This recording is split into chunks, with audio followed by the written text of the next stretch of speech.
భారత రాజ్యాంగంలో లోబడి మనుషులంతా సమానమే అని ఎమ్గనూరు డీఎస్పీ ఉపేంద్రబాబు అన్నారు. ప్రతి ఒక్కరూ సోదరభావంతో కలిసిమెలిసి ఉండాలని పేర్కొన్నారు. కుల వివక్షత చూపరాదని ఆయన విద్యార్థులకు తెలియజేశారు. కర్నూలు జిల్లా ఎమ్గనూరు వైష్ణవి డిగ్రీ కళాశాలలో నిర్వహించిన ఎస్సీ ఎస్టీ అట్రాసిటీ కేసులపై అవగాహన కార్యక్రమంలో డీఎస్పీ పాల్గొన్నారు. ఎవరైనా కుల వివక్షత చూపితే కఠినమైన చట్టాలు ఉంటాయని హెచ్చరించారు.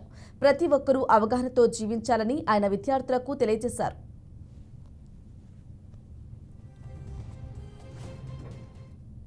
జిల్లా సిఐడి పోలీసు శాఖ ఆధ్వర్యంలో ఎమ్మెనూరు వైష్ణవి డిగ్రీ కాలేజీలో ఎస్సీ ఎస్టీ అత్యాచార నిరోధక చట్టం గురించి అవేర్నెస్ క్యాంప్ అందులో బాగా ఇక్కడికి నేను రావడం జరిగింది.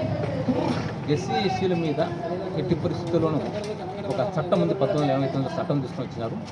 దానికి అనుగుణంగా ఎవరైనా కానీ వాళ్ళ పట్ల ఉద్దేశపూర్వకంగా ప్రవర్తించినట్లయితే వాళ్ళ నివాస ప్రాంతంలో కానీ రహదారిలో కానీ ఎక్కడ కూడా ఏదైనా హోటల్లో కానీ ఏదైనా కానీ టెంపుల్లో కానీ ప్రవేశం లేకుండా అడ్డగించడం కానీ ఏ రకమైన ఆహాభావాలు వ్యక్తం చేసినా కూడా చట్టం కఠినంగా ఉంటుంది. తర్వాత వాళ్ళ పట్ల ఏదైనా కానీ వచ్చేట్టుగా డిఎస్పీ గారు ఇన్వెస్టిగేషన్ చేస్తారు. సో అది గ్రావిటీ ఎందుకంటే అంత వాళ్ళ పట్ల ఏదైనా కానీ ఒక నేరపూర్వక ఆలోచనలు కానీ అటువంటి ఏర్పాటు చేసినట్టు కానీ ఖచ్చితంగా చట్టం చాలా గట్టిగా ఉంటుందని చెప్పి తెలియజేయండి.